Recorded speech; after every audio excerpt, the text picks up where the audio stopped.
Você já sentiu a pele arrepiar, não por frio, mas por uma sensação que te diz: isso não deveria estar acontecendo? Aquela sensação de que o véu entre o que você conhece e o que é inexplicável está prestes a rasgar? Pois bem, eu estou aqui para te contar histórias. Histórias que desafiam a lógica, que te fazem questionar a sanidade, que sussurram verdades em cantos escuros. Histórias tão absurdas, tão impossíveis que ninguém acreditou. Até agora. Prepare-se. Porque o que você está prestes a ouvir não vai te deixar dormir. Não por medo, mas por uma certeza inquietante de que o mundo é muito mais estranho do que imaginamos. Imagine uma casa, antiga talvez, cheia de história, de ecos de vidas passadas. Você entra. O silêncio é tão denso que parece mastigar o ar. Mas então, você ouve um sussurro, um lamento distante que se arrasta pelos corredores. Não há ninguém lá, você jura. Seus olhos vasculham cada canto, cada sombra. Nada. Mas o som persiste. Uma voz chorosa que chama um nome, o seu nome. E então, um som, um leve clique. Como se uma porta, que você jurava estar trancada, tivesse sido aberta. O coração salta na garganta. Você se vira e a porta, antes hermeticamente fechada, agora está entreaberta, revelando uma escuridão impenetrável. Quem acreditaria que uma casa pode ter uma voz? Que ela pode chamar por você mesmo vazia? O vizinho, um senhor idoso de olhos cansados, me contou uma vez. Alguns lugares não esquecem. Eles retêm os gritos, as dores, e às vezes, eles os ecoam de volta para quem tiver a infelicidade de ouvir. A porta ainda está lá, entreaberta, te chamando. Ele era um fotógrafo, apaixonado pela vida noturna, pela arte de capturar momentos efêmeros. Uma noite, enquanto revelava um rolo antigo de fotos analógicas que encontrou em um mercado de pulgas, algo o fez parar. Entre imagens desbotadas, de paisagens e rostos desconhecidos, havia uma foto, nítida, estranhamente viva. Era ele, mais jovem, talvez uns 10 anos antes, mas não era apenas ele. Ao seu lado, sorrindo de forma gentil, estava a mulher que ele amava. A mulher que ele só viria a conhecer 5 anos depois da data estampada no verso daquela foto. O ar faltou em seus pulmões. Como aquilo era possível? O detalhe mais perturbador. Ela segurava um buquê de flores. O mesmo buquê que ele lhe deu no dia em que a pediu em casamento. Ele tentou encontrar o vendedor, a câmera, qualquer explicação. Nada. A foto ficou. Um portal bizarro para um tempo que não deveria ter acontecido. Ninguém acreditaria. Ele mesmo não acreditaria se não tivesse a prova física, fria, em suas mãos.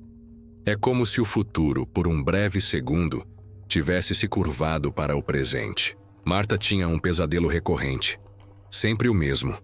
Um lago escuro, uma neblina densa e uma figura alta, com olhos que brilhavam no escuro, se aproximando lentamente. O terror era tão real que ela acordava suada, com o coração aos pulos. Um dia, durante uma viagem de carro com a família, eles se perderam. A neblina começou a descer, e então um brilho prateado surgiu em meio à névoa. Um lago. Exatamente como em seu sonho. O pânico a atingiu. Ela implorou para que desviassem, que voltassem. Mas o pai, cético, apenas riu. É só um lago. Filha? Eles pararam o carro para verificar o mapa. Foi quando a figura começou a emergir da neblina, vinda das margens do lago. Alta. Os olhos. Marta podia jurar que os olhos brilhavam. Ela não precisou ver mais. O grito que saiu de sua garganta ecoou pelo ar gélido, congelando o sangue de todos. Ninguém acreditou nela, até que os pneus cantaram e o carro disparou em fuga. Mas os olhos dela, eles ainda veem aquela figura se aproximando, sempre que a neblina toca o chão. Um cartógrafo amador, fascinado por mapas antigos, encontrou um manuscrito empoeirado em um antiquário. Não era um mapa de terras nem de cidades. Era um mapa de sons. Pontos marcados com símbolos estranhos e anotações indecifráveis. Curioso, ele começou a visitar os locais. No primeiro ponto ele ouviu um choro de criança. Claro, vívido, como se estivesse ao seu lado, mas não havia ninguém. No segundo, o som de um sino distante, embora não houvesse igreja por quilômetros. No terceiro, uma melodia melancólica de piano que parecia vir de uma casa abandonada, que ninguém ousava entrar. Ele percebeu então. Aqueles não eram sons do presente, eram ecos do passado. Vozes, músicas, risadas, lamentos, todos presos no tempo, visíveis apenas para quem possuía o mapa. Ele tentou mostrar aos amigos, aos especialistas. Todos riram. Imaginação, psicose. Mas ele sabia, ele ouvia. E cada novo som descoberto era uma prova de que o tempo não era tão linear quanto pensamos. Que há memórias que insistem em se manifestar, audíveis apenas para os que ousam escutar. Laura era uma colecionadora de antiguidades. Um espelho veneziano, com a moldura escura e detalhes intrincados, a hipnotizou em uma pequena loja em uma viela esquecida. Ela o comprou. Pendurou-o em seu quarto. Nas primeiras noites, nada. Depois, começaram os sussurros. Frases fragmentadas, vozes indistintas. Ela atribuía ao cansaço, à imaginação. Até que as palavras se tornaram mais claras. Mensagens, avisos. Não confiem, ele está se aproximando. Laura sentiu um calafrio na espinha. As mensagens se intensificavam e as frases se tornaram mais específicas, revelando segredos que só ela e uma pessoa muito íntima poderiam saber. A pessoa em questão era seu namorado. As revelações eram tão precisas, tão dolorosas, que a fizeram duvidar de tudo. O espelho não refletia apenas sua imagem. Ele sussurrava verdades que ela não queria ouvir, vindas de algum lugar que ela não podia compreender. Ela quebrou o espelho. Mas as palavras, ela jura, ainda ecoam em sua mente. Um lembrete do que o espelho revelou. Davi tinha 7 anos e uma imaginação fértil. Mas quando ele começou a descrever pessoas que ninguém mais via, a preocupação da mãe cresceu. Ele desenhava figuras ao redor da mesa de jantar. Amigos que se sentavam na poltrona vazia, vizinhos que visitavam a casa de madrugada. No início parecia brincadeira, até que um dia, Davi descreveu com detalhes assustadores o acidente de carro de um parente que morava em outra cidade, horas antes da notícia chegar. Ou quando ele descreveu o homem de chapéu, que ficava parado na janela da vizinha no mesmo dia em que a vizinha desabou, ao confessar que via uma figura estranha no mesmo local. O que era imaginação se tornou assustadoramente real. Davi via o que estava oculto para os outros, as auras, as presenças, os vestígios do que havia sido e do que viria a ser. Seus pais o levaram a psicólogos, médiuns, tentando encontrar uma explicação. Ninguém acreditava totalmente. Mas as evidências, as descrições precisas de Davi eram inegáveis. Ele não brincava, ele via, e o que ele via assustava. Em uma pequena comunidade castigada pela seca, vivia uma velha benzedeira. Poucos a visitavam, mas todos a respeitavam. Ela não pedia nada, apenas recebia quem a procurava. Um dia, em meio ao sol causticante que rachava a terra, ela começou a cantar. Uma melodia antiga, com palavras em uma língua que ninguém compreendia. O canto era triste, quase um lamento, mas carregado de uma estranha força. As pessoas curiosas pararam para ouvir.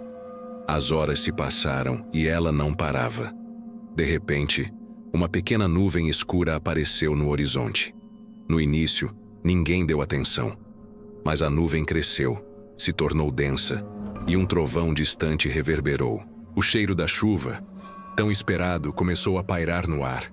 E então, as primeiras gotas. Fracas, depois mais fortes, até que a chuva caiu torrencialmente, molhando a terra sedenta. Ela parou de cantar. A chuva continuou por horas. Foi um milagre. Ninguém acreditou que uma canção pudesse trazer a chuva. Mas todos viram, todos sentiram, e a velha benzedeira, com um sorriso quase imperceptível, apenas voltou para sua casa, deixando para trás o mistério de sua melodia e a gratidão de um povo. Uma jovem estudante de história encontrou um diário em uma feira de livros antigos.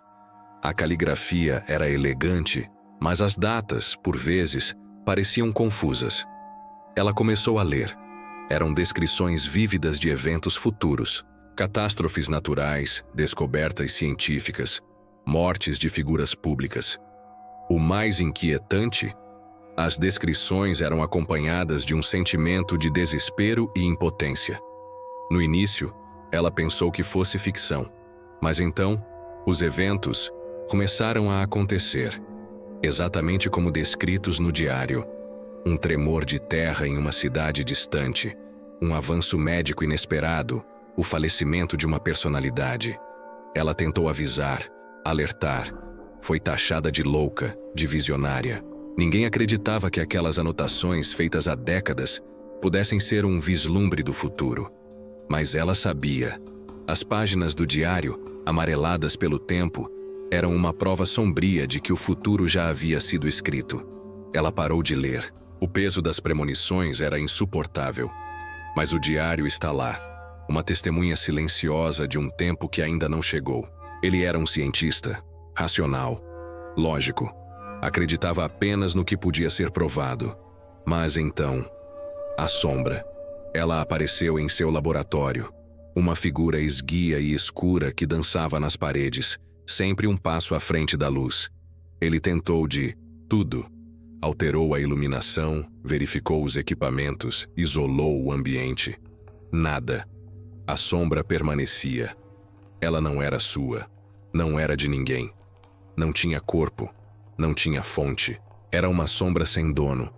Uma anomalia persistente que o seguia, observando-o em silêncio. No começo, o assombro.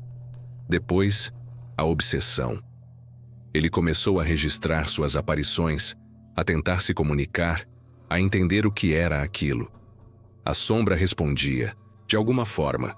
Mudava de forma, parecia se inclinar como se estivesse ouvindo. O cientista, antes cético, se viu diante do inexplicável. Ele escreveu um livro sobre sua experiência, mas poucos levaram a sério. Estresse, exaustão, mas a sombra. A sombra continua lá, em seu laboratório. Uma presença silenciosa que desafia toda a lógica, provando que nem tudo pode ser explicado. Era uma lenda local, sussurrada pelos mais velhos.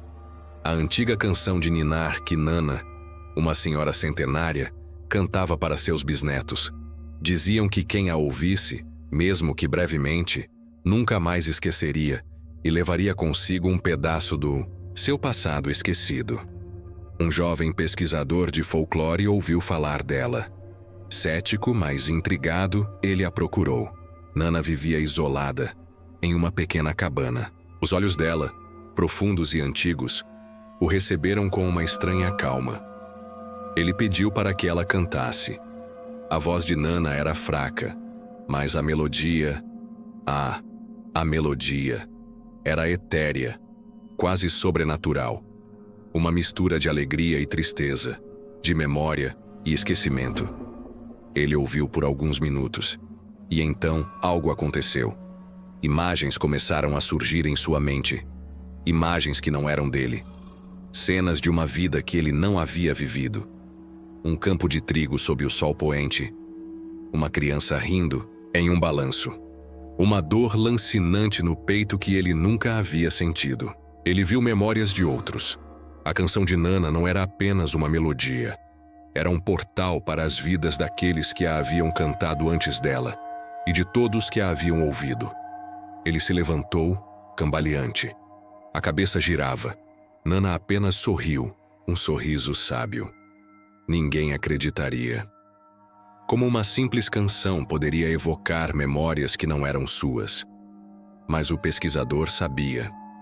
Ele sentia o peso de todas aquelas vidas, todas aquelas emoções, ecoando dentro dele. Esses são apenas alguns fragmentos. Pequenas frestas para um mundo onde o inexplicável não é a exceção, mas talvez a regra. Cada história, um lembrete sussurrante de que a realidade é mais maleável, mais misteriosa do que ousamos admitir, e que nem tudo que vemos ou que não vemos pode ser explicado pela ciência ou pela lógica. Você acredita que isso realmente aconteceu? Já viveu algo parecido com isso? Se isso te tocou, é porque esse vídeo precisava chegar até você.